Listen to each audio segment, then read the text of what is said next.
Welcome to the Surviving Siblings podcast. I'm your host, Maya Roffler. As a surviving sibling myself, I knew that I wanted to share my story, my brother's story.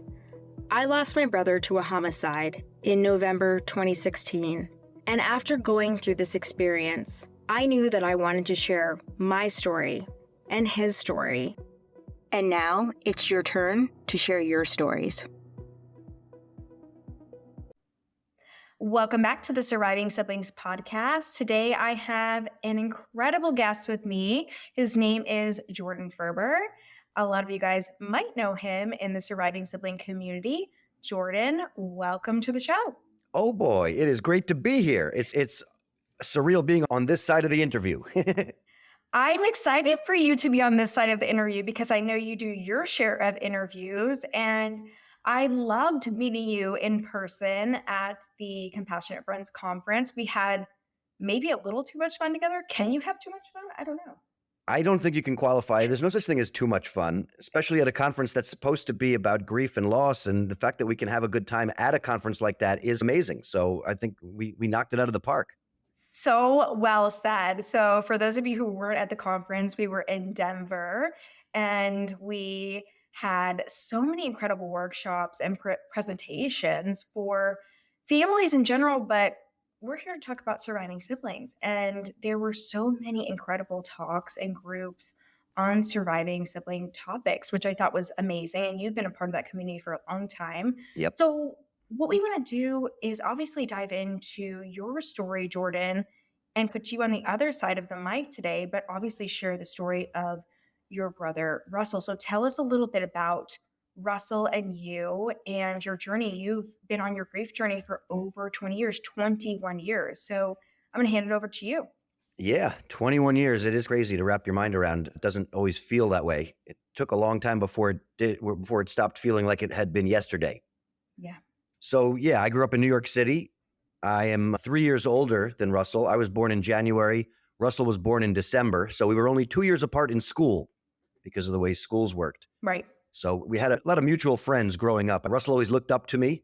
He always wanted to, when he was 5, somebody asked him what he wanted to be when he grew up, and he said 8.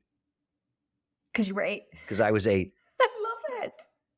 And then there was a period where Russell was very competitive. Russell was very much, he wanted to be the best at things. He was one of those kids that was annoying. You would teach him how to do something, and 5 minutes later, he was better than you at it. And it is annoying. That is annoying. Yeah, it was very annoying. But we love him. He was an athlete. He played baseball, basketball. He was really great athlete and had a really good mind for talking about it as well. He could be a coach of a lot of these teams. He had a very high sports IQ, I guess you would say. Really could see the whole field in the game and stuff. And there was a period, he also had he had a mild growth hormone deficiency. His body didn't produce enough growth hormone. So at a certain point, he was diagnosed with having that, and he had to take shots every day to grow, to give his body growth hormone. Wow. How old was he when that happened? So I think he was about, I would say 11 or 12 when that started. Yeah. And because he was really small for his age. Even when he was at 11 years old, he looked like he was still probably about 8. He was really small. Wow. Okay. But he was very smart, really smart, very good at reading people, really good at schmoozing and charming people, really good at just talking, really great talker. And because he was so smart and so sociable, he was often having conversations with adults that were like adult conversations. He was not just talking about kid stuff all the time. And so he was able to ingratiate himself with adults in ways that a lot of kids his age were not. At 13 years old, he became friends with all of the New York Knicks. He invited all of the Knicks to his bar mitzvah at 13. I love that. I love that. Okay, so how was he interfacing with the Knicks? Tell us about that. So he was a big basketball fan. Yeah. My dad started getting tickets to games. He started asking for the autographs. He found this back office where these girls worked, and to borrow a pen. And then he became friends with these girls in that office. And he would go to the games early and hang out with them and schmooze with the players. He no longer needed autographs. He would start talking to them about the game, and they took to him. They adopted him almost. He was Everybody knew little Russ in the Garden. That's so cute. I love that. Wow. And he went to Houston with them in 1994 when they went to the finals. Ended up sleeping in the same hotel room with a bunch of the ball boys. Wow. And he ended up coming home with a hat that declared the Knicks the winners of the championship that year, despite the fact that Houston actually won. Oh my God, this is such a cool story. So what did your parents think about this? How were your parents feeling about him just chilling with the Knicks? Yeah, it was surreal. I think so. Part of it was also he became friendly with, part of the reason that he was able to ingratiate himself with them, he had also been diagnosed with severe learning disability at the time. And he had to switch schools in the middle of 8th grade to a school that had services for kids that had these learning differences, because the elementary school that we went to didn't have those. And our school only went to 8th grade. So it was the middle of his final year there. He had to switch schools. And at the same time, the Knicks traded for Derek Harper, who was a veteran point guard in Dallas and was hoping to join the Knicks and win his first championship. And when Russell met him, he said to him, "Our lives are so similar." It's like talking to this 30-year-old man about how their lives are similar. And the guy was like, "Oh, really?" He's, "Yeah, we've just been both pulled out of one life and plugged into another and expected to perform up to the same level." Wow. Just really wise kind of way of looking at things. Yeah. And he charmed this guy. Derek and Derek became friends. Russell's the school that he had switched to was a boarding school in Connecticut. Derek's driver lived in Connecticut, so he would pick Russell up at school, drive him into the city for the games, and then back to school. And our families became very friendly with this guy, Carlos, who was Derek's driver. He became a part of our family in a way. And my dad vetted all these people that we spent time with. The girls that worked in that office in the back, my brother became friends with those girls. One of those girls, my dad sent her as the chaperone for Russell when he went to Houston. Oh, so that he was flying with an adult. That much. That's very cool. And there was a period during there where it felt like Russell, even though he was younger than me, I felt like I was living in his shadow at a certain point, because he was. So things shifted for you guys bit. a little bit. Yeah. He was definitely a larger than life kind of figure. He got introduced to the head of PR for the Knicks. The head of PR for the Knicks introduced him to David Falk, the super agent, who the Knicks PR agent told David Falk, "This young man could out-talk you out of any deal." He was like 14. Love it. At 16, he was a nightclub promoter in the city. His best friend was dating Paris Hilton. Paint us a picture, Jordan. What year is this? What are we talking This here? is 90. Sorry, we're going to tell your age, but I'm like, we're talking pop culture here. We got to paint a picture. Yeah, this is like the late 90s. Yep. Okay. Yeah. Very cool. Yeah, 95, 96, 97. Yeah. And at that point, there was a fair amount of sibling rivalry, because he was always trying to be a bit more out there. And I started doing comedy 23 years ago. I don't think I really ever, I was never nearly as sociable as Russell was. Russell knew how to work a room. Russell could walk in the room and just talk to anybody. It's interesting how he was able to really just own any space that he walked into. Just assimilate to that, it sounds like. Just go in and take it all in. But I think you've channeled that, but we'll get to that in a little bit. But you've channeled that. My mother was a family travel writer. She had been a regular travel writer and travel agent before she had kids. And then when she had kids, realized that there weren't a lot of vacation options, especially in the early 80s. And so she started her. So ahead of her time. Wow. Yeah. She was one of the first mothers in the family travel industry. Cool. And also a ball buster and did not take no for an answer type of woman. My mother, very outspoken. My brother and I both got a lot of our chutzpah from her. Our nerve. Yeah. Really? I don't see that at all. I love that. That's very cool. Yeah, she had her own subscription-based newsletter called Family Travel Times, and my brother and I were the guinea pigs for all these things. We would go on vacations everywhere, and the idea was that we would go to the children's program at whatever the hotel we were at is, and we would report back to my mother about how it was. But Russell and I, being New Yorkers and also not really big on following the rules, would always also use that opportunity to figure out where the holes in security were, so that we're really helping. How could we get in trouble? We just pointed out a big flaw in your plan. I love that. She's so ahead of her time. I didn't know that Yeah. she did that. Wow, that's incredible. What a cool background you guys have. My That's really parents were both amazing. pretty progressive. My mom went to Woodstock. My dad got into Studio 54. Oh, that's so cool. Um, Yeah. and on top of that, my dad was a lawyer. When he went to law school, he went to go watch Lenny Bruce's trials. Wow. So they were also big on comedy and counterculture stuff. And here you are, born a comedian. Here Right. we go. Yes. Wow. This is all shaping up in your story. Yeah. And Russell didn't really know what he wanted to do. He was a freewheeling type of guy. I think that the part of the reason that he became so good at charming people is because, and being such a smooth talker, was because of his learning disability, because he was partially dyslexic. He had a hard time reading. So he got out of having to read anything all the time by just talking, by verbally doing everything, because he was really smart. He was one of the smartest guys I've ever met. And he didn't really know what he wanted to do. I went to college in California. A couple of years later, he came out to California to go to college also, but he left at Thanksgiving. He was there for half a semester. Yeah. In his last week there, he managed to get a liquor store and a local drug dealer to both take $1,400 personal checks from the local credit union that obviously bounced. Oh my God. So he really was a smooth talker. Yeah. Yeah. Wow. He came back to New York. He wasn't really sure exactly what he wanted to do. He ultimately decided he wanted to try cooking. He wanted to go to culinary school.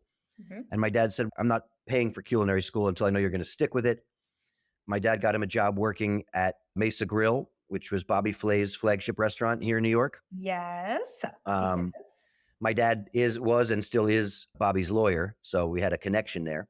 Fun fact, that's very cool. I love Bobby Flay. He's amazing. Very cool fact. Yeah. And about, 6 months into working there, Russell became very good friends with one of the head sous chefs there, who was about to leave to open his own string of restaurants out west. And he took Russell with him to learn on the job. Cool. So their first stop was in Tucson, Arizona. There was already a restaurant in place called Wildflower that Russell started learning in, but they were about to open a second restaurant in Tucson. And Russell was there for the opening of that. And then the next spot was just outside Boulder, Colorado. They opened one of the anchor restaurants of a new mall out there called Bloom. And this pastry chef and during that period of time was when Russell really also fell in love with pastry. That's when he really decided he wanted to be a pastry chef and not just a regular chef. It's a very creative role to be a pastry chef. Yeah. Well, precision-based also. He really loved the professionalism that went into it, the science of it. They're a whole different level, pastry chefs. Yeah. And if you guys Netflix and chill, which we all do, those pastry shows, a whole other level. Yeah. So this is interesting. Yeah. Okay. And so the pastry chef from Tucson, she came out to Colorado to open that restaurant. And then after a month, flew back to Arizona. And Russell was the pastry chef at this restaurant. Cool. And he created his first dessert there. It was a pumpkin mousse served inside a little mini baked pumpkin. Love it. And he was there for a little while.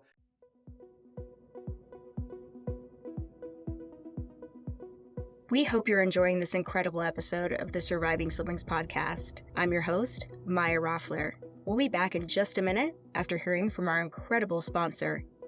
Are you a bereaved sibling, a forgotten mourner, or as we call it here on the Surviving Siblings podcast, a surviving sibling? Well, I am too. My name is Maya, and I'm the host of the Surviving Siblings podcast. I created this show for siblings just like you to help you along your grief journey. And now I've created even more resources to help you along this lifelong journey. I wrote the grief guide for the surviving siblings so that you and I can travel along this journey together. Within the guide, it has prompts to help you with a validation exercise that helps you validate your feelings of grief.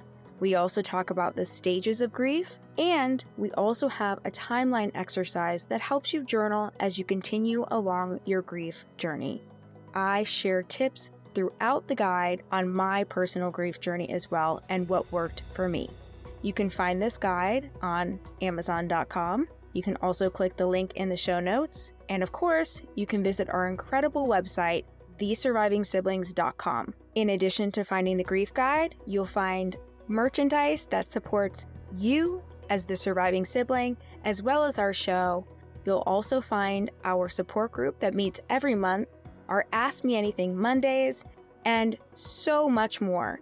So make sure to visit thesurvivingsiblings.com for more information, and don't forget to order your grief guide today. And Russell also very outspoken and the story I always tell is that he ultimately would talk back to somebody and he got into a fight with somebody in the kitchen and he got fired. This is the real story apparently is that he applied to go to the Culinary Institute of America and told the guy that he was going to be leaving in 6 months or whatever to go to culinary school, and the guy fired him on the spot. Oh, wow. Yeah. To which my dad said, your lease is not up till the end of the year and you're in Colorado, get yourself a ski pass and just have a good time. When else are you going to have an opportunity to do that? He's not wrong. He's not wrong. So he spent the rest of that year skiing.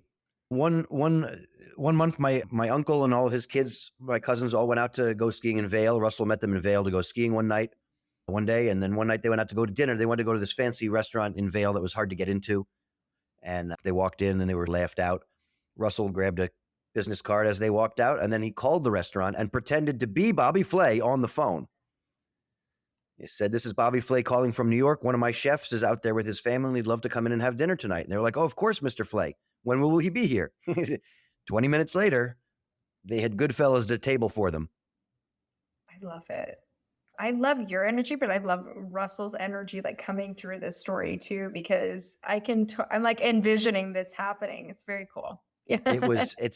I always feel like he got away with the kind of things that nobody would even try to do. Like, who would do that? Yeah. So he was out there for a while. He came back. He went to the Culinary Institute of America, CIA, upstate New York.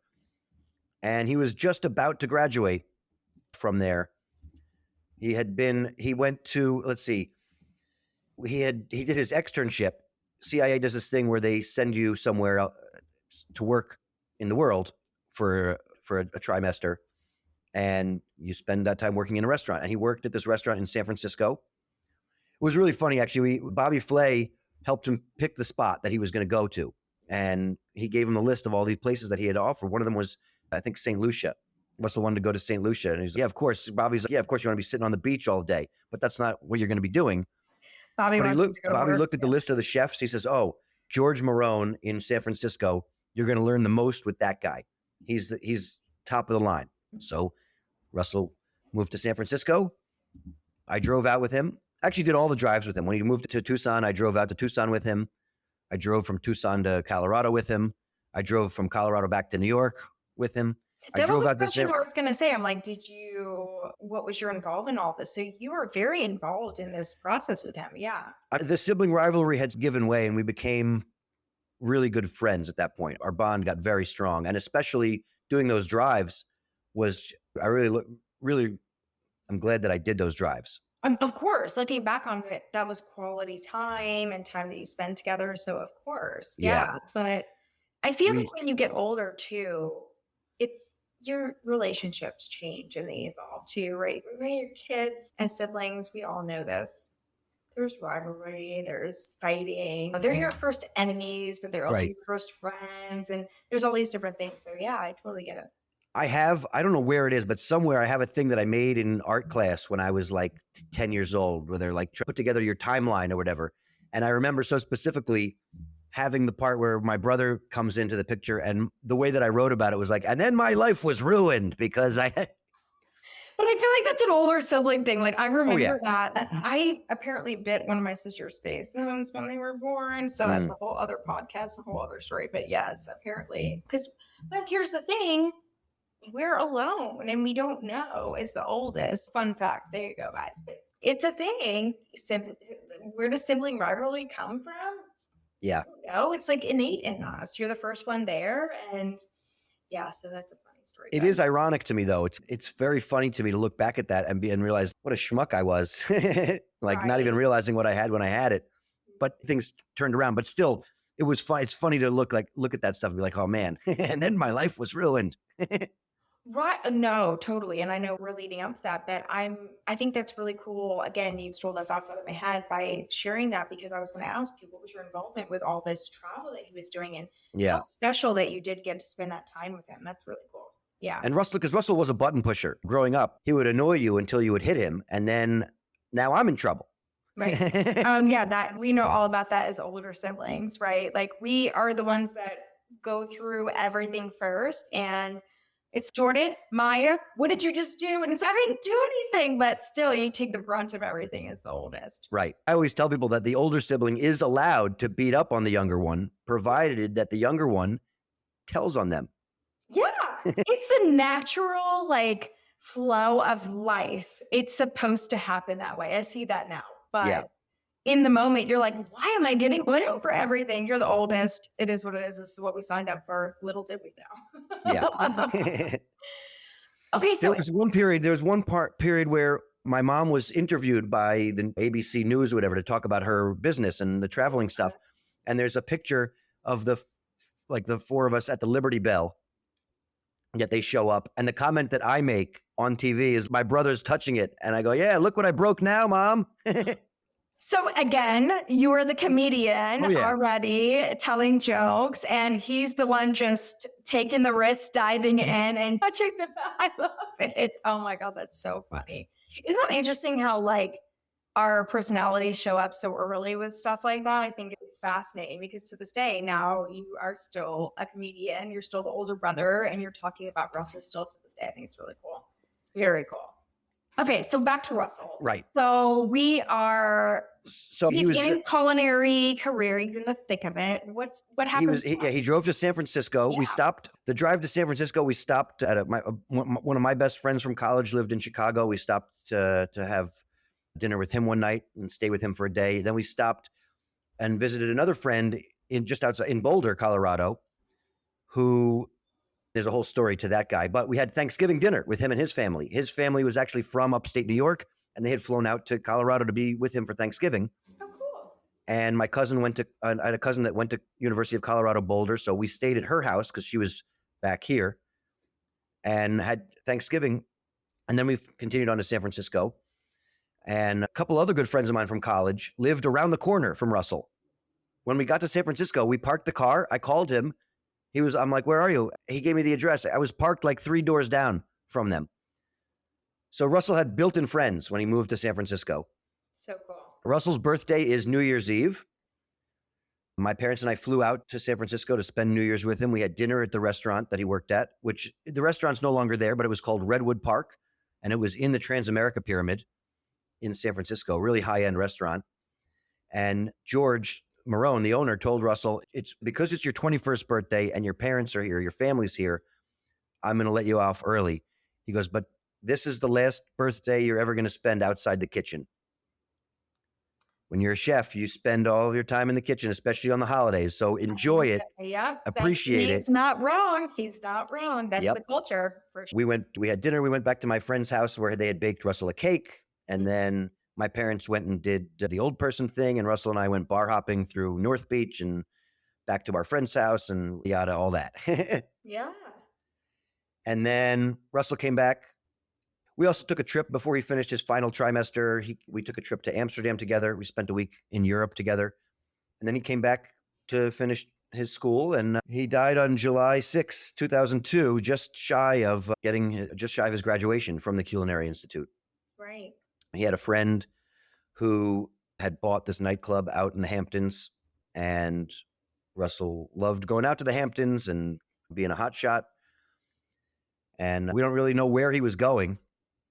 He was at a friend's house, had been up all night, I'm sure, and got in his car to go somewhere. We don't know where. He was supposed to come back to the city to walk our dog. Yeah. Got in his car at about 7 o'clock in the morning. I was going to say, paint us a picture. So early in the morning. Yep, 7 in the morning. And from the report that we read is that I guess he was looking at the map or something. I don't think he knew where he was going. He ended up veering off the road. His car hit a signpost, broke the signpost off in half, punctured his tire. He spun out, and he was hit on the passenger side of his car by the only other vehicle on the road, which was a milk truck that was probably going a little too fast. Wow. Yeah. at 7:30 in the morning. It was a Saturday. I was on vacation with friends of mine in Florida. I didn't find out myself until 10 o'clock at night. Who called you and let you know? I was on vacation in Florida. I was living in a postcard, essentially. We had rented this house right on the beach in Fort Myers Beach, Florida, me and a bunch of friends of mine. And we'd rented a boat for the day. I took my Motorola flip phone and plugged it in and left it there for the day. I didn't come back to the house. We putted around on the boat for a while, went and had dinner at one of the hotels down the beach that had a rooftop bar. Got back to the house about 10 o'clock, and I had 25 messages. Oh, I was going to say, your phone was totally blown up, I'm sure. Yeah. Yeah. And that was like 2002. That's when we were like, oh, we're not like so ingrained in our phone and engrossed in our phone. We could actually leave it, or so we thought. And that's why I find these stories of a loss where we had connection, but we weren't as connected as we are now. It's interesting, the call or how you found out. So your phone, you had a bajillion missed calls, I'm sure. Yeah, I had all these missed calls, and I had like 25 messages. I listened to the first message. First message was from a cousin of mine saying, "Oh, Jordon, we're so sorry." I'm like, I don't know what that means. So let's go to the next one. And it was my dad saying, call us or call Grammy, my grandmother. So I'm like, okay, then it's not my grandmother. Right. And then I heard the next messages from my best friend, and he was like, "Oh, Jordon," and then I'm like, okay, I got to call. I don't know. I can't listen to any more of these messages before I find out what the fuck happened.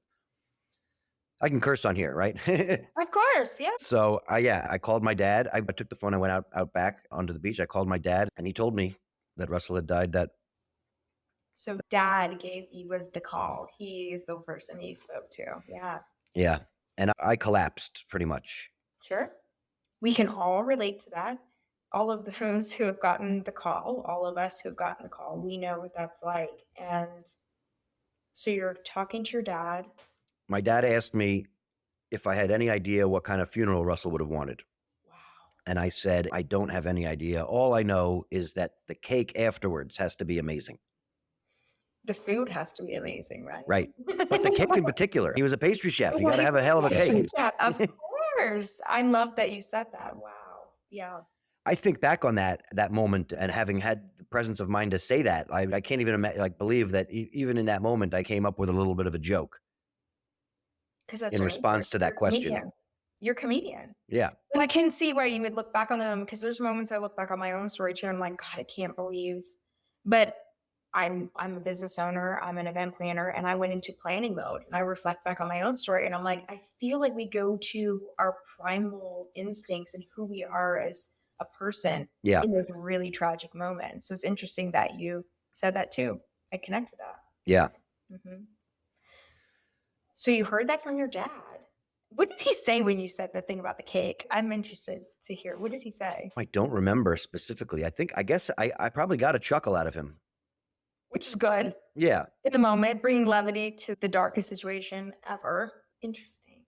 So what did you stay, or did you fly up? Well, what happened next for you, Jordon? So luckily I have a cousin who's got like $1 gajillion, and he owned like part of a private jet or whatever. So he just whisked you away. And so I got on a private plane at 4 a.m, and it took me directly to the airport in the Hamptons, where my parents had been picked up by the same jet earlier that day somewhere in Vermont, where they were on vacation.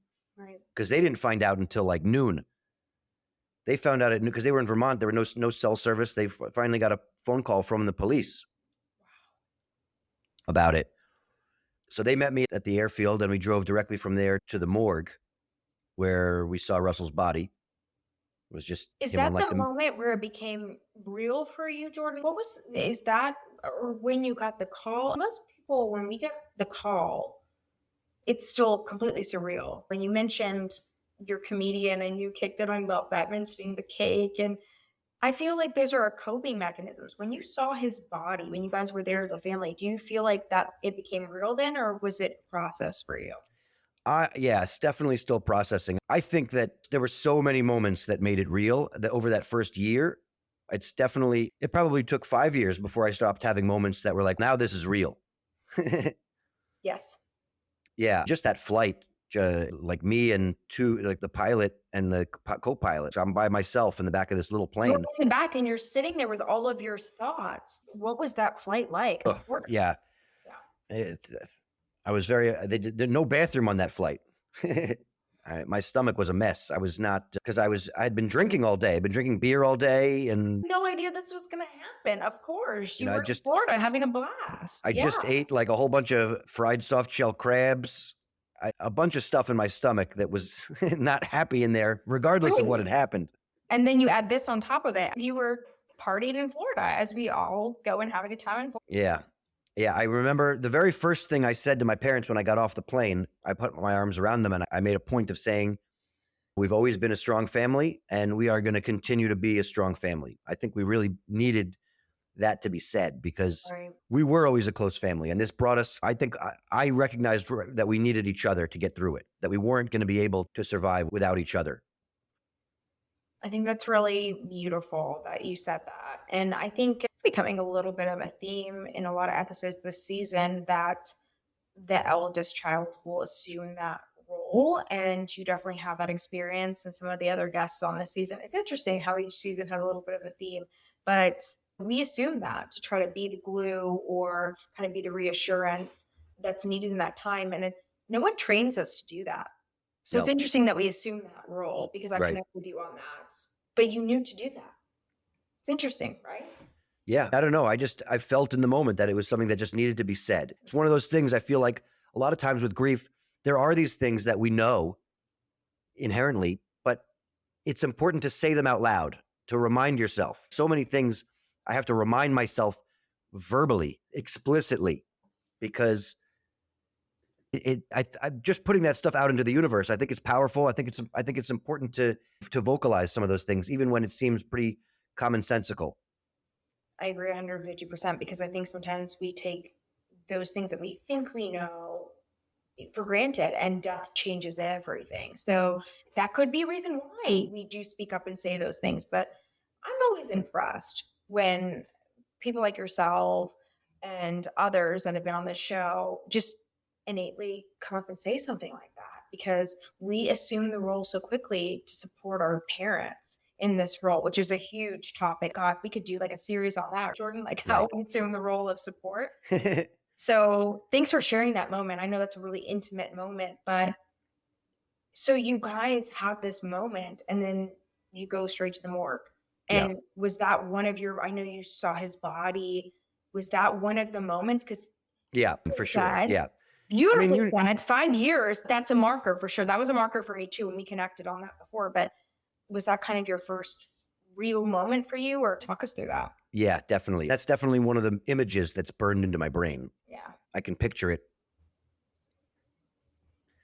To this day. Whenever, I was thinking I can picture it whenever I want, but the fact is, I never want that. Somebody never call upon that because that's not what you want to remember. Starting to feel like why now I'm starting to understand why some people cry on my show. There you go. I'm flipping the script on you a little bit. Yeah. Because it takes you back when you're telling the story. These things, I remember having a conversation with somebody about heavy moments in life. People say, can you remember your first kiss? People have these, ever since the movie Inside Out, like you can call them core memories or whatever you want. But I feel like there are these moments of life that are visceral, that they make an imprint on your brain. Yeah. And you can recall them at least I can recall certain details of my life, those kinds of big moments with really minute detail, even if some of them might be somewhat wrong at this point, but that's how I remember it. That whole process, getting that phone call, that, even though I was drunk and stoned, it's pretty sobering moment to get that information. But there are those moments that I remember really specifically, and then an entire year's worth of snapshots. What was my life for a year? Yeah, as we call it, like the fog. What was even happening? Yeah. Very interesting. Good movie, by the way. Good movie. Call out. Oh yeah, Inside Out. Love it. Totally love it too. Yeah. So what happened? I'm big on the bing bong. Yes. So what happened next? Walk us through that, Jordan. So obviously you guys have this very important moment where you physically see your brother But walk us through what happened after that and your journey after that. So then we went back to my cousin's house, who Yeah. gave us a ride back into the city. Went to my parents' house. My parents had just finished. This I think is crazy. Also, my parents had just done the major demolition. They were renovating their kitchen, so they had no kitchen in their apartment. We had a microwave. Your brother's like lifehood was he had been like a chef and pastry chef, and it had been going down this very strategic path. How interesting. Very interesting. My brother had helped pick out some of the appliances. He told my mother which kind of stove to get and what all this stuff. All these. Yeah, it's one of those chills moments in the story. Yeah, for sure. Wow. Yeah, we were there later that day. I think it was that day. Two of Russell's best friends drove in and brought his bag of clothes and things that he had out in the Hamptons to drop off with us. And there was a very large bag of marijuana in there.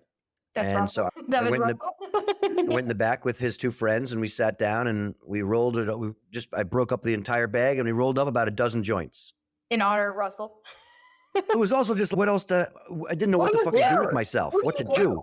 Yeah. So we sat down, we were talking, we were bullshitting a little bit, we were rolling up the joints, and then we started smoking one, and it was really good weed. We didn't even get halfway through the joint, maybe a third of the way before we had to put it out. We were like, oh, we came out from the other room and my mom said, oh, that smells lovely. I would love a toke of that. Had your mom ever smoked with you before? I had never smoked pot with my mom before this. So this blew your mind. You're like, wait, mom, what? It didn't blow my mind to that degree. We did know that my mom smoked pot. Okay. When we were younger, Russell and I were looking for Hanukkah presents and we found her pot. And And we stole it, and we were never questioned about it. There you go. He didn't want to come to you guys and be like, hey, you took my pot. Yeah, exactly. Oh my God, that's hilarious. And she had taught us to roll a joint at some point also. So we knew that she's had smoked pot. But she didn't know, like she was going to engage this with you in this moment. Oh my God. She'd actually shared with us that my grandparents let her and her kid, and my aunt and uncle, they were allowed to smoke pot in their house growing up, because it was way more illegal when they were growing up, and my grandparents didn't want to be worried about them out and about being arrested. Like what? So when Russell and I started smoking pot, we were pretty open about it with my parents, and they gave us the same deal. Like we were allowed to smoke in the house with one or two of our friends. Right. Not like a party house. Like don't be inviting the world here, but you can have one friend and you can have one friend. Right. So we knew they smoked pot. We knew that my mom smoked pot, had smoked pot anyway. So she says she wants a toke of the joint, but I had a dozen joints. So I just brought her a whole joint. And you're like, whatever you want, mama. She goes, no, don't you have one that's already open? I love it. Oh my God. Which I don't know. I've never heard anybody say it that way before or since. Me either. So we brought the roach out and we're smoking the roach, and she passes it to my dad. My dad says no. And my mom said, this is from Russell's bag of pot. And my dad goes, oh, it was Russell's pot. All right, I'll have a toke. Oh my God. So that was the first time I ever heard of my dad smoking pot. That was a mind blown. Okay, that was the mic drop moment, was your dad being like, oh, it's Russell's? Okay, in honor, let's do that. Oh my gosh, that's funny. Yeah. Wow. And from that day on, I started smoking pot with my parents. Interesting. It was like the one part of our grieving and mourning process that we were able to be on the same page about. It's like when we were having a bad day, all right, let's take a bong hit, let's smoke a joint, let's order some Chinese food and worry about something else for a few minutes. Oh my God. That's, again, here's the comedian in you. That's so funny. Like, interesting. So I love that your father was like, it's Russell's. Like, I'm still hung up on that. Okay, we'll do that. Yeah. So interesting. Anyway, okay, so what happened next? I always think that's pretty funny to me. I find it hilarious. Yeah. Okay, so you guys now are bonded over Russell's pot. So walk us through the rest of what happened. Let's see. That was Sunday or Monday. And then, so the memorial service was on Wednesday. The Jewish temple that we had both been bar mitzvah at was around the corner, the village temple. The rabbi that we had when we were there was no longer their rabbi. He was going through some personal issues as well. He was getting divorced. He had a whole lot of personal stuff he was going through. So he was no longer the rabbi there, but we didn't really have a connection with the rabbi that had taken over for him. And so we got him to come do Russell's service. And he was rusty. A lot of people were like, what's up with that rabbi? He's a little... But It's been a minute for him, it seems. Yeah. Yeah.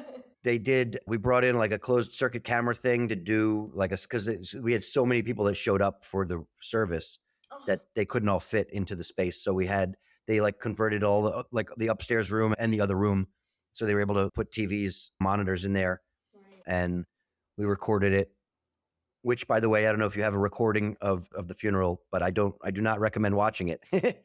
No, and I did a celebration of life, or we did a celebration of life for my brother. So it was very close. It's down by the creek where on social media I share every year. I go down there and spread flowers for him. And at that time, or immediately after, I was like, oh gosh, I should have taken more video. I should have videoed me and the eulogy and all of that. Nope. Super glad I did not. Oh yeah. Glad I didn't do that. That's one of those things where I have zero regrets in life. And I think I have his eulogy written and I have that. And that's more than enough when I read it on this show. If you guys want to hear, you could listen to season 1. But, oh, yeah, I could not imagine watching that back. That would be very dark. 0 out of 10. Do not recommend. 0 out of 10. Negative out of 10. Yes. Sure. Negative out of 10. For sure. Yeah, I agree. So we had the memorial service. A bunch of us got up and spoke, and then we opened it up to let anybody who wanted to come up and say a few words to speak. We had Russell cremated instead of buried. My brother is as well. We didn't really know what he wanted. We didn't have any plots of land for him, and it's going to go. Same. It's already a pain in the ass going out to Queens just to visit my family members that are buried there. Right. What a huge pain in the ass that is. You guys doing the ashes? Did you guys split them up in the family, or did you keep it all together? Or what? So our plan, which I still think is pretty amazing plan, is that we decided we were going to sprinkle his ashes at all the different spots that he loved to go to around the world and the places that he wanted to go to. Yeah.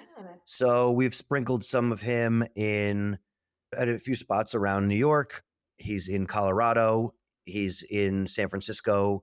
He's in Switzerland. He's in Amsterdam. He's in Hawaii.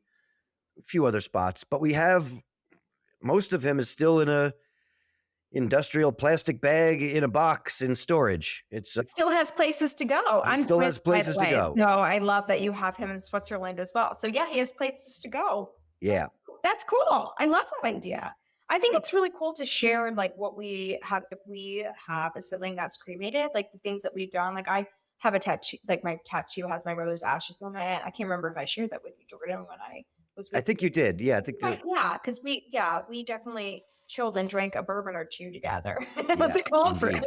That's a 10 out of 10 recommend for sure. Oh yes, for sure. Which we'll get to. But yeah. In fact, my parents got a tour of the Madison Square Garden when they finished doing the whole renovation, and my parents managed to throw a little bit of his ashes into the locker room. Way cool. For old time's sake. Cool. Yeah. Oh, that is way cool. But he has more places to go. He still has more places to go. So you have more places to go. Yeah. I'm going to flip the script on that Dr. Seuss book. Yeah. Oh, the places you'll grieve. I bet. I feel like we just came up with I think we just did it. Yeah, I think we just wrote. I feel like we did. I will cry in a box. I will cry in a fox with a fox. I will cry in a boat. I will cry on a moat. This is your episode for sure. I love that. So, as you guys could tell, Jordan and I bring levity even to such a dark thing. It's funny. So during that week that we were sitting Shiva, my best friend flew out from California, and there was one day where it was just the two of us hanging out on my parents' balcony, and he gave me this look, and he goes, "How long before I can make fun of you for this?" Because I knew exactly. You guys, yeah. And I knew exactly what he meant. What he meant was, and how I took it was, how long before we can start talking about this the same way we talk about everything else? And for me, like I look at that moment as a lot, like that's what I do is I try to find ways to talk about this the way I talk about with everything else. So with inappropriate humor. Right. I have a lot of dick jokes about my grief. I love it. But you know what? I think you bring up something really important, Jordan, because if you hear this, you've heard this for longer than me. I'm approaching 7 years into my grief journey. You've been in this for 2 decades. I think I hear all the time all the quote unquote inappropriate things people say to us. And I agree. I agree. There's so many things that are said to us as siblings and just grief in general that it's like people don't have a temperature check on it. Right. But there's another side that you're bringing light to in this episode. And I know you talk about often. We're ramping up to that, but I think it's really beautiful because while there's all these inappropriate things that people say because they don't know how to talk about grief or approach it, or especially us as siblings and sibling loss, but there's another side to it where the people that really know us, like your friend, is like, hey, your friend really knows you, Yeah. really knew you then, knew you in the situation, knows you, and knew how to approach the situation. And those are the gems. Those are the people. And those are the people that we want to hold on to in this journey where they know where to meet us. And I think that's a really beautiful thing. And I know when we're in the midst of the journey, and especially when we're fresh and raw in the journey, we take everything that people say a little bit, it's all personal. It's very personal. Yeah. But I feel like what worked for me, and it sounds like, I love that you shared this. What worked for me was embracing the people that knew how to speak to me, speaking about those funny things about my brother or bringing levity to a situation. Those things work for me. And I love that your friend, like, I love that you brought that up because I Yeah. love that your friend knew. So when can we start like bringing some comedy to this? When can we like laugh about this? And I get the feeling from you that your friend was not like diminishing your grief. Your friend was meeting you where you needed to be met. 100%. Yeah. He was asking like, how long before it feels like our friendship is normal again? Because that's how we interact with each other, is by cursing at each other and making fun of each other. So, But in a way that you would receive it. And that's when you know you've got, that's silver. like, I started laughing right in that moment when he asked that because I knew exactly what he meant. Yes. And I feel like that's the silver lining that I always tell people, and I'm sure you do the same, Jordan. I've seen you do it actually, now that we've been to a conference together. Like, embrace that. Like, when people are meeting you where you are, like, embrace that. Forget any, like, all the other people and things they're saying. Like, when your people are coming to you and, hey, I'm there for you. If you're a person who takes it this way and needs something very personalized and you're more sensitive, like, they're going to meet you where you are. If you're like us and you like a little levity, they're going to meet you there. If you're like you and you like the comedy, that's a friend. That's someone that's there for you. And I think that's really cool. So thanks for sharing that. I think that's really awesome. Yeah. Okay. So your friend is there asking you this. So walk us through the next steps of your journey. When did you find compassionate friends and stuff? Walk us through all of this. My parents started going to Compassionate Friends 3 weeks after Russell died. Yeah, I knew it was fast, and we talked about this, so I wanted you to share that on here. Yeah, I did not. I did not go that fast. It took me time. My parents went 3 weeks after Russell died. I think it was, my mom always says that it was her birthday. Wow. Because Russell died July 6th. My mom's birthday is July 23rd, and my dad's is July 31st. Oh, wow. Yeah, on top of each other. So it was in between their birthdays. It was like the end of July. They went to their first TCF meeting, Compassionate Friends. And they kept mentioning to me, there's a sibling group. Oh, you should come and check out the sibling group. And it was probably a good 6 months before I went. I think I went to my first meeting, was the candle lighting ceremony in December, which was very heavy. Yeah, to be your first meeting? Wow. Yeah, I know. I can't believe I ever went back. Your personality, yes, but I don't know if I recommend that for everybody, right? Yeah, no, that's the thing. It was very heavy. Although there was a short half-hour sharing session afterwards. So we did break up and have a little sharing session afterwards. So, and I literally, I tell this a story, I guess, at a lot of my meetings or in my workshops, that I literally went to that meeting so that my parents would shut up about it. But how did you feel? I know you went to check a box. I was not open to it being helpful. I went just closed off, where your like arms like crossed, where you're just like totally closed off. Or I don't know if I was like physically closed off like that, but like mentally and emotionally, my feeling was, I'm going to come to this thing.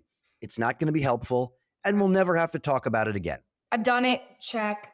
Let's move on, which we know we don't. So exactly. Yeah. Because it was always that thing too. My parents were always like, when trying new foods or new experiences, like, how do you know you don't like it if you've never tried it? Okay. Okay. Now I know. I don't think I spoke at all at that first meeting except to introduce myself maybe, but I just remember hearing other people speak and thinking to myself, that sounds familiar. Okay. Interesting. But the things that I had thought to myself that I wouldn't dare to share with anybody else. Okay, maybe I'm not crazy for having that thought. Oh, maybe I'm not like a totally insane person. Okay, oh, interesting. Right.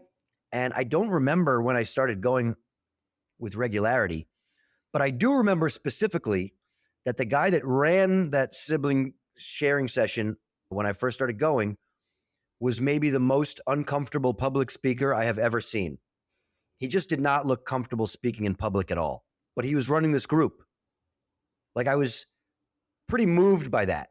I just, without even hearing anybody else speak, it was profound to me to see, okay, this guy clearly hates speaking in front of people, but it's so important that he run this group, that he is facing that. He's compelled to do that. Facing his own fear to provide this much needed service. Right. So that's where my mindset was in terms of why I went back. It was like, okay, if this guy who clearly doesn't want to be here is coming on regularity to be here, I have no excuse. And also, I don't know his story yet. I was also living with my parents at the time. So every time they would leave, the group met every 2 weeks. So every time they would go, oh, we're going to go. They never put a lot of pressure on me. They never were like, hey, you have to go. They were always just, oh, by the way. So eventually I was like, I would tell them I don't feel like going, but then I would go because I'd be like sitting at home doing nothing. So it's like, all right, what am I going to do? I also threw myself into comedy. I was doing comedy like 6 nights a week, basically. So Tuesday was like my day off that I could go to those meetings if I wanted to. Call it divine intervention, call it what you want, but interesting that was the day. Yeah. Interesting. Do you feel like you threw yourself into comedy? This was like ingrained into you. Like, obviously you were going to do comedy. I mean, I had already been doing stand-up. I had been doing Right. stand-up for about 1.5 years when Russell died. But yeah, before he died, I had been doing it for about 1.5 years or so. And he was my biggest fan. He came to a lot of shows. Love that. And I got hooked up with this group called Comedy Gone Wild. They ultimately got sued by the Girls Gone Wild guy and had to change the name. Mhm. Ironically, that he's not in jail, this Comedy Gone Wild guy. He's out and about and still doing comedy, whereas But the Girls someone Gone else Wild guy, I is. think Anyway, someone else is, but it's a whole other podcast, right? yeah. But I actually had known this guy through my brother and some friends of his, promoter friends of his. And he blew this thing really up pretty big. And we did a bunch of shows at a few venues around the city. And then he booked these 2 shows at Madison Square Garden, at the Comedy Garden at MSG. So it was like the lobby area of the theater at Madison Square Garden. So they would convert that into this comedy space. It was about 600 seats. The first one was in June. I sold about 30 tickets to that, including to Russell. Russell and one of his friends came to that show. And Russell came backstage after my set and told me that the whole room hadn't laughed as one until I was on stage. Like, other comedians before me had gotten pockets of the room, but I got everybody. What a special memory. And he was so proud. Yeah, it's cool. And then he died in July, and I had the second one booked for August. And you did it? And so I didn't know what else to do with myself. That was the joke, the running joke during Shiva was there anything I can do? And I was like, I got a big show coming up, Madison Square Garden. So I sold 130 tickets to that show. And I spent the week beforehand like running around literally to people's offices and selling tickets. And I don't think I didn't do as well on the show. I had an okay set, whatever. But I felt very much like I was going through the motions of the show. It felt like, I think if you came on this podcast and you told me that you were like, and then I went on to do the best show of my life. Like, yeah, no, it was not. But if you had told me that, I'd be like, really? Like, I think more of like, I connect with you saying that. And I think all of you listening can connect with that regardless. Trust me, I'm no comedian. I can't do what you do, Jordan. But any of us out there, like, if whatever we do less than a month after the passing of our sibling or siblings, the fact that you even did it, I commend you, because it's a blur and it's a tough time. And so if you had told me like, I got a standing ovation or this was great, you didn't. Check. Yeah. It kudos to you, right? The thing that sticks out for me, as I said, Russell was a huge Knicks fan and had his run of the Garden. So like being in the Garden was a big deal. And this particular show, the second show, they put all the names up on the marquee of the Garden one by one, like appearing tonight. So I had my name on the marquee of the Garden. That's cool. So all 130 people that I sold those tickets to saw my name on the big marquee in front. Yeah. And that was pretty I'm still impressed by that. That's why it's my business card. That's way cool. Yeah, it is. I know. I have a When I got that business card made, my dad was like, that's not that subtle, is it? I was like, listen, if you had your name on the marquee of the garden, wouldn't you hand that picture to everyone you met? No type of subtlety, Dad. No type Yeah. of subtlety. Yeah, for sure. No, I think again, the fact that you even went and did it, I think a lot, like all of us are impressed by that because as we've talked about, the first year is such a fog. And Yeah. the first month, and you're going to go, that's amazing. And your brother was with you during that. That's Oh, yeah. amazing. So tell us a little bit more about, and then I've got another question for you too, which I know you're not shy, you'll answer, Jordon, but tell us a little bit more about your evolution because you went to the Compassionate Friends meeting and then you saw that. I think that's a great story to talk about how you saw this guy and he's not exactly the extrovert, but he was willing to go up there because this is something that was so passionate and affected his life. Yeah. But you're super involved in Compassionate Friends. So I am now. Yeah. It took a tell us while. tell me about that evolution a little bit. And then I've got another really cool question for you. Yeah. So I don't know. It was really gradual. I was doing, in order to get ready for that show at the Garden, I started working at this club where I was doing like 3-4 shows a night. I was handing out flyers in Times Square for an hour before each show. And it was really cathartic to just scream at strangers in Times Square for an hour and then to go do comedy and then come back out and do it again over and over. And I felt like I was leading a double life because I wasn't talking about my grief on stage at all. I was just working these jokes. I became friendly with a lot of other comedians who had dealt with a lot of shit and not necessarily had lost a sibling, but I developed a camaraderie with a group of comedians who I was able to talk a little bit about what I was dealing with. And I was also going to the bar down the block until 4 a.m. every night. It all comes out. Yeah. And then I was doing, I guess I would go to TCF every once a month, twice a month here and there. Ultimately, my mother became the chapter leader. And during that period, before she became the chapter leader, the guy that had been running the sibling group stopped coming. And then there was another woman that was running the sibling group for a little while. And then we didn't have anybody running the sibling group. And our chapter leader at the time would come in and sit and start the sibling group, just lay out the ground rules, whatever. And then she would just quietly slip out. So I wasn't trained in it, but ultimately I was the most consistent member. So it felt like I was in charge, even though I wasn't. And then my mom became the chapter leader and they did the facilitator training in their apartment. And so I couldn't get out of that. So you were ingrained into it. So why not? Yeah. So what was the training like? It was in your like family ecosystem. Did you willingly become a part of it or were you just out here? So I'll listen. What was that like for you? It was in the middle of that, Okay. I guess. I think I had done facilitator training. Was that the first time I had gone to another? I remember going to another facilitator training. I don't remember if that was the same before. Everything gets mishmashed around time-wise. But I just remember feeling there needs to be a sibling group and I should get trained. And the fact that it's happening where I live makes it pretty easy. Perfect. Yeah. I think that's a really good message though, Jordon, because I think sometimes we find ourselves in situations in our grief journey and it's a part of our journey. We don't realize where it's leading us, but here you are 21 years into your grief journey and we're talking about it and you're a huge speaker and part of the ecosystem of Compassionate Friends and you have your podcast. And so I'm going to bring us up to date. Okay. How has Compassionate Friends been like a Compassionate Friends therapy? Tell us what's been the biggest part of your journey in grief. I feel like Compassionate Friends is just so integral into your journey. It's been such a huge thing. Are you someone who's gone to therapy? Like, how did you get to where you are now, where you are a comedian and like you can talk about these things and we both can bring levity to it? And I feel like you've been able to do that for quite a while, obviously. But tell us a little bit about the things that have helped you get to where you are 21 years into this. Yeah, certainly TCF is a huge part of it. I was going to a therapist for a while. In fact, the therapist that I started going to see had been the same therapist that Russell saw before he died. So we had family sessions with her. So she already knew a lot of the dynamic in my family. Don't you think that's helpful? I think that's helpful. It was. It was for me too, because I've Yeah. been with my therapist for 11, 12 years now. So he knew everything even prior to my brother. But I also don't want to tell people not to go to therapy if they don't Right. have a basis. But if you already have a therapist, like that's really cool. It's just Yeah.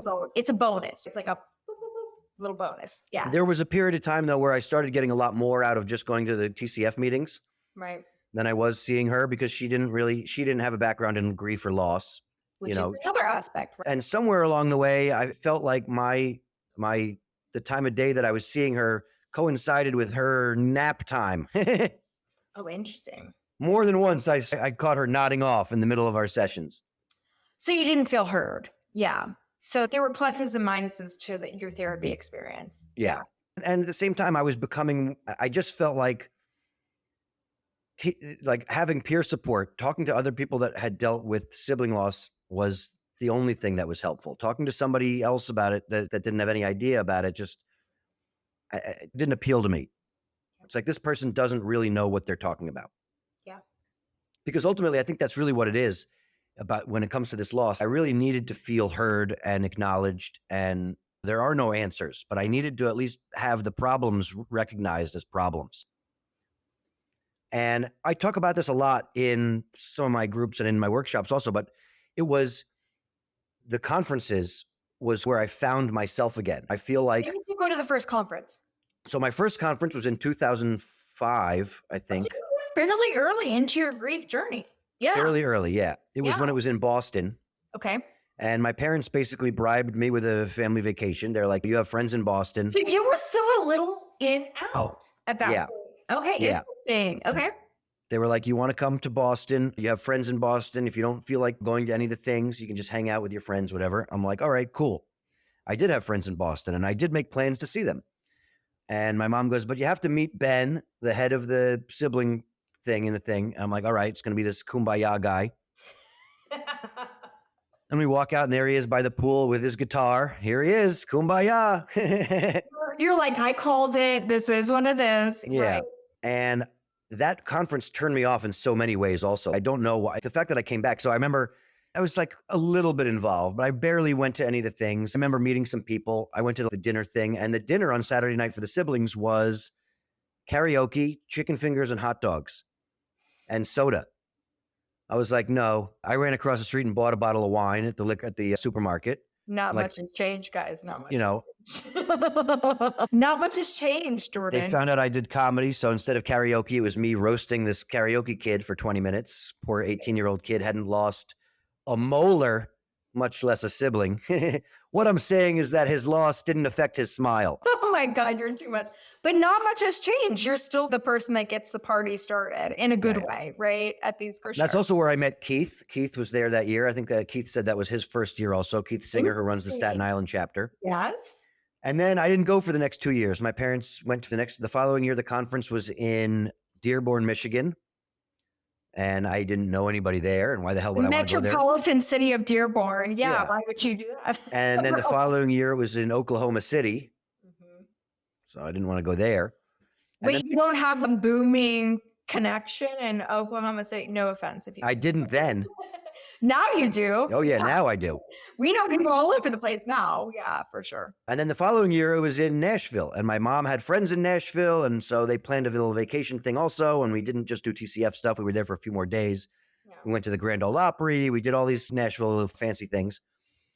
And that's when I got hooked.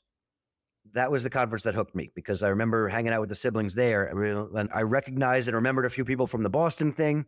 And it has continually been even more so than those first few years. But like when I was growing up, and Russell and I were the guinea pigs for my mom's travel business for the children's program, we would be loose in the hotel and running around the hotel causing trouble, finding out the different spots to hang out at and this and that. Mm-hmm. And that's what the conference is. It's like all these siblings that their parents are going off doing something, but the rest of us are having fun over here, and we're figuring it out and running around and whatever, making our own fun. And I was like, that's when you connected. That's when you were like, I can connect with this. Yeah. It became 360 for you. Yeah. And that was the last conference that my parents went to. Interesting. Actually, I think So you told me that when we were in Denver this past year. So yeah, interesting though for you guys to know. That was their last engagement, but that was the beginning of your real engagement and journey and being involved in this in on a different level, like brought in is what I the realized. next couple of years after that, when I went to that conference by myself, but didn't feel alone Right. because I knew all the sibs there. I've often said that I lost a part of myself when Russell died, and I found it at the conferences because it was the first place where I walked in, and it didn't matter which version of myself I presented. Whichever version of myself was presented was accepted. So well. And I say this a lot at the conference, like the workshops are great and all the speakers are great, but we get our best work done in the in-between times, in those hanging out moments, at the bar, by the pool, in the hallway. Can you praise at the bar with this one? No, I'm just No, I tell people we get our best work done at the bar, which is an analogy for all the other things, but that's what it is. And I feel like that's where I found myself again. That's where I found ways to connect. I lost the version of me that existed before Russell died and the version of me that is here today, like two different people. Yeah. But it took time. I was still trying to connect to the old version of myself, and which has made it hard for me to connect to other people. Being at the conference, I was able to connect to that version and share that version. And people were like, wow, how do we get that guy to be this guy? And like at the conference is when I found ways to relate. I feel like the most myself at those conferences. I am the most Russell's brother at those conferences. I get to share all that stuff in a way that's not weird or sad or like or a left turn from what we just were talking about. Yeah, I totally understand what you're saying because you can literally, obviously, my brother is Andreas Elf. You guys know that, but I can sit there and in one sentence be talking to you and be like, oh my God, Andreas would have loved that car outside.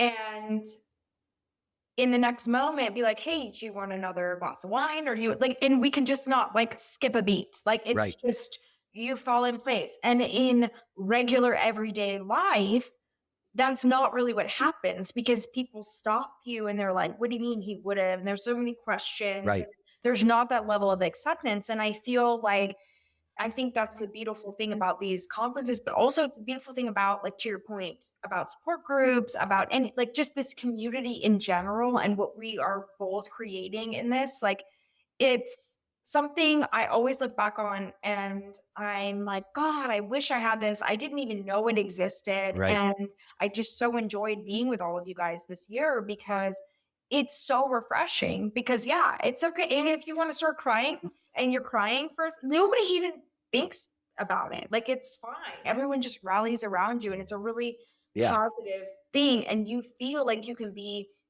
I call it my before and after. And so I connect with what you say too, Jordon, and that because I will never be who I was for 30 years before my brother was killed and was killed by homicide. Right. But I also have now embraced who I am and I'm comfortable and happy with who I am after, his loss. And I often say I feel more connected to him now than I felt connected to him in a very long time. And it's because I found a place where I can connect with all of you and also this outlet. So thank you for sharing that because I think a lot of people feel like they're just going to feel lost for a really long time. And I hope you guys find inspiration from this because you will find your tribe, whether it's with us or with other people. There's hope. You will find your tribe. And I also like to say I'm not defined by the loss. There was a number of years where I felt defined by the loss. Yes, for sure. Where I would tell people, who am I? I'm a New Yorker. I'm a comedian. I lost my brother. Right. In that order. It's like, yeah. And that was a depressing place to live from. Mm-hmm. And it took time, but I don't know. For me, I've realized that I am not defined by the loss. I'm defined by having had Russell in the first place. Yes. We talked about that. And I love that. And I think I feel like that's when you start to make a shift too on your grief journey, when you start to realize that. Because different people that come on this show and different people that talk at the conference and different people that talk in different groups and all of that, all the beautiful mix of this and the community that we're creating, because thank God we're bringing light to this, Jordon. It's important. But I feel like it defined me too. It literally defined me for a very long time. And I feel like it still defines me, but it's not defining me. And the difference between the two is yes, it's a part of my life, but it's not my life. Like it's a part of who I am, but it's not, okay, I'm Maya. I live in Atlanta, Georgia. I lost my brother to a homicide. I'm forever. No. And that's why I always tell people that I feel closer to my brother now more than ever because I told a story, it's out there, and I'm connected with other people. And I feel like I'm moving into a positive place with this because I'm on here talking to people like you. And it's not who I am, but it's a part of my story. And he'll Right. always be with me. I know you feel the same way about Russell. And Totally. it's a part of your journey. And it's okay. It's okay. Here's the other part. It's okay to be defined by it. It's okay. But when do you make the shift? Right. Like you can't be defined by it for your entire life. It's a part of your life. And when you feel that shift, like you're describing, Jordon, wow, it's powerful. I think we let it define us because we don't want to lose them. And what we don't realize is defining ourselves right now doesn't keep them. I think also we don't want to do the work. Oh, yeah. The for physical sure. work of thinking about some of this stuff, of coping. It's hard. It's really hard to think about this stuff and a lot of this stuff are, a lot of these Right? ideas are things that I can understand on an intellectual level, but are really hard to enact on an emotional level. Mhm. And so I have to remind myself of these things. I have to actually work at not getting mired down in the loss of it all. Try to remember the life of it all and the way that it continues to, the ways that I continue to find connection with other people by talking about some of this stuff, that it's not all a big sad fest. Very well said. I love that you said like the life of it all. I love that. I've never heard that before. I love that. The life of it all. That's beautiful. Yeah. Jordon, so tell us, okay, a couple of things. I have one big question for you. So every season, it's interesting because there are not a lot of men that want to come on the show. It's not because I've asked them and they've said no. It's because we have a plethora of people wanting to share their stories, but it's very rare that men apply to the show. The 3 men I've had on so far, I have asked them this question. Why do you think that men are a little bit different with grief? I think there is a common theme here, and I think it's a societal thing, and I think we really want to break out of that. But it's not that men are grieving, it's that we don't create. It's that men are taught from a very early age to not show anybody when you're grieving. Right. Tell me your opinion on that. We're not even that far away from, it's really only 20 years ago where the predominant response to any type of injury was rub dirt in it and get back out there. No tears, no nothing, no show emotion. Yeah. Yeah. Personally, I am of the opinion that being open about your struggles and being able to be vulnerable and show where you and ask for help these are signs of strength. These are signs of self-awareness and a strength that you're not afraid of what the repercussions might be for you showing weakness. Right. I think the archetypes of society tell you men don't cry, men suck it up. It's ingrained in you guys. It's ingrained. Yeah. And what are you, some sort of sissy? What do you know? Go whatever. There's a lot of judgment and shame that comes in there. And so I don't even think, even if it's not said to you explicitly like that, you've seen 100 movies or TV shows where it's said to a character in that context. So it's in you subconsciously, even if It you're is. not realizing it. Yeah. for Yeah. sure. And there's also the thing where, everybody I know is embarrassed for crying in front of a stranger. People are embarrassed about it. People get, oh, I'm so sorry. Even in compassionate friends groups, like I have a group in person, if somebody starts to break down and cry a little bit, they say, I'm sorry. This is the one place where you don't have to apologize for that. But it's such a knee-jerk reaction, I think, that we have to being vulnerable around other people is that internal judgment kicks in before any of our actual coping mechanisms do. And I think even people that are willing to do the work, it's so hard to do it publicly. Putting this stuff out there in such a way like this is just too much for some people. I don't know. I remember when I first started going to my TCF groups, I would count how many men were in the room. It was definitely many fewer of us. Right. I still can with our chapter here in Atlanta. Like I will say this. I am a co-chapter leader, and my other co-chapter, my other co-leader, also a man. I know. And that's really cool. Oh, that was so cool. I think that's amazing, but it's pretty progressive for grief. Like we've got a long way to go with grief and expression. And that's why the men that do come on the show, I like to ask this question because you guys have a similar message, but a different perspective. And I think that's really important that we get that out there and we make it okay. Because I even see that within my own father, even though it's not sibling, but I see that. And I think all of us as sibs can relate to that. Yeah. Most of us seeing it in our fathers, right? Or seeing it in the male people in our lives. So it's a message that I really want to get out there. It's okay. It's okay. And I love what you said. And I say the same thing, Jordon. Vulnerability is strength. And I wish someone had told me that a long time ago because vulnerability is strength. And that's what we really need to empower everybody with. And I think that we'll start to dissipate this image that men need to, don't cry, you're a sissy, like everything that you're saying I connect with. People, for some reason, like people are afraid to ask for help because they think it's going to show them as being weak. But I really think that when you're able to be honest with yourself about what your own abilities are and that you need help, like I think it's a form of strength to ask for it, to look for solutions. And that's a solution. I agree 150%. Thank you for giving your perspective on that. So before we wrap and tell everyone where to find you, because you have so many things that you do. I have a lot. I know, we're going to talk about it. I got all the plugs. I know, we do. Any additional pieces of advice that you would give siblings? This is 2 decades on this journey for you. Anything that or if you could go back to Jordon 2 decades ago, any pieces of advice that we missed, maybe? Man. I definitely would not have listened to myself 2 decades ago. Any advice that go back and talk to yourself 2 decades ago. I was talking to myself then, and I'm sure I wasn't listening. I think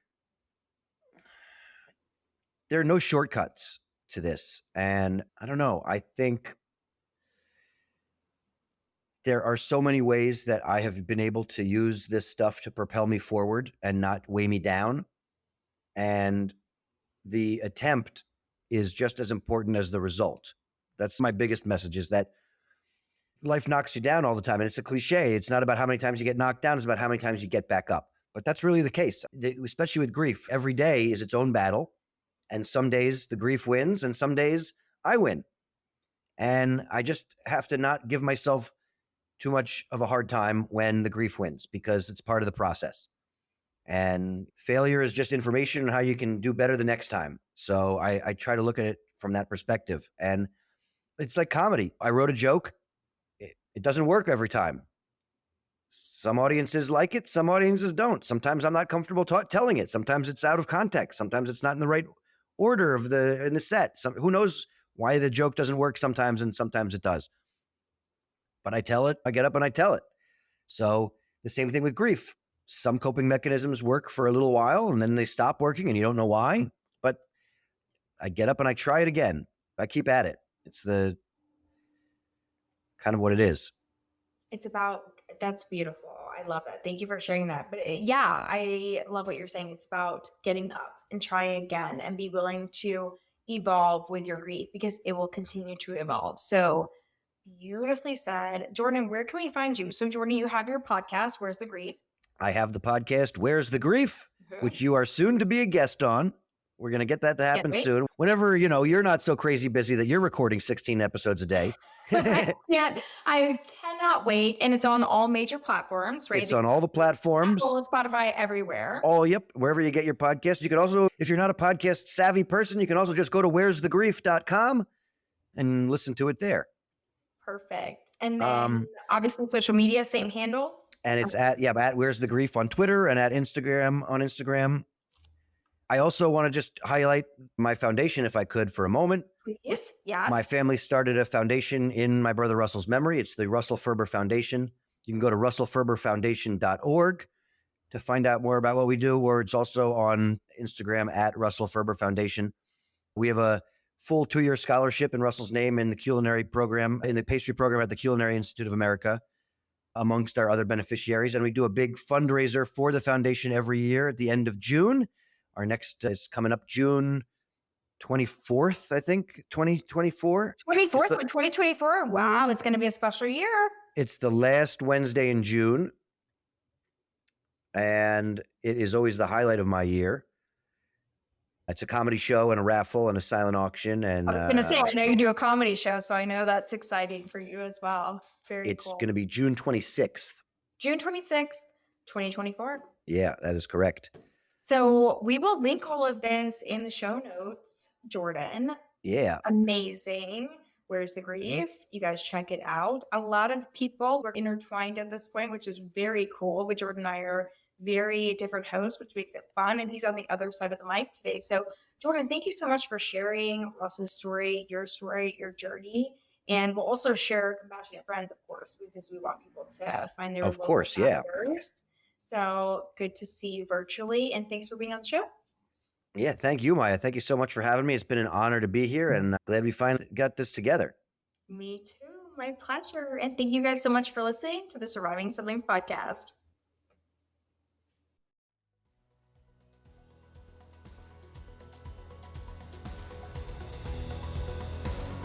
Thank you so much for listening to the Surviving Siblings podcast.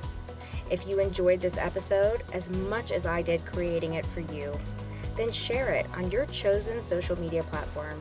And don't forget to tag us at Surviving Siblings Podcast so that more surviving siblings can find us. Remember to rate, review, and subscribe to the podcast. And don't forget to follow us on all social media platforms. We're on Instagram, Twitter, and TikTok at Surviving Siblings Podcast. All links can be found in the show notes, so be sure to check those out too. Thank you again for the support. Until the next episode, keep on surviving, my surviving siblings.